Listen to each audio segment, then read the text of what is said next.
राजबर नामक गांव में एक साधु महात्मा रहा करता था। वो जब भी नाचता था तभी बारिश होती थी।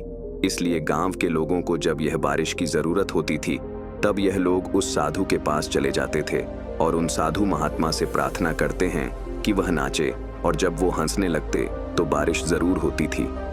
कुछ दिनों बाद 4 नौजवान लाडके शहर से गांव में घूमने आए।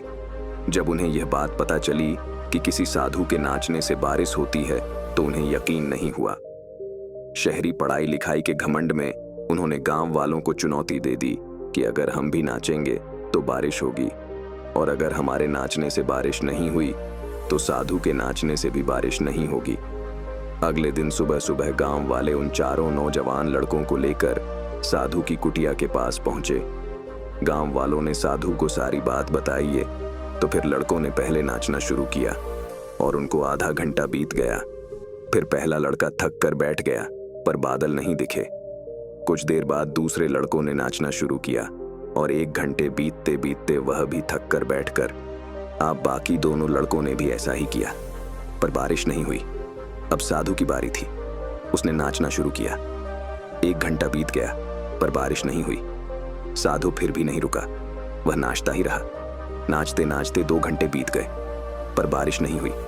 4 घंटे बीत गए पर बारिश नहीं हुई, लेकिन साधु तो रुकने का नाम ही नहीं ले रहा था।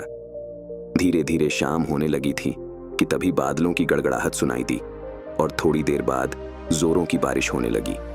यह देखकर चारों लड़के दंग रह गए और तुरंत साधु महात्मा से क्षमा मांगी। फिर चारों लड़कों ने साधु से पूछा, बाबा, भला ऐसा क्यों कि हमारे नाचने से बारिश नहीं हुई और आपके नाचने से बारिश हो गई? तब साधु ने उत्तर दिया, जब मैं नाचता हूं तो 2 बातों का ध्यान रखता हूं।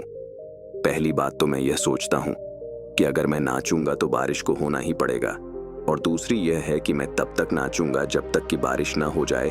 तो मैं सफलता पाने वाले में भी यही गुण विद्यमान होता है।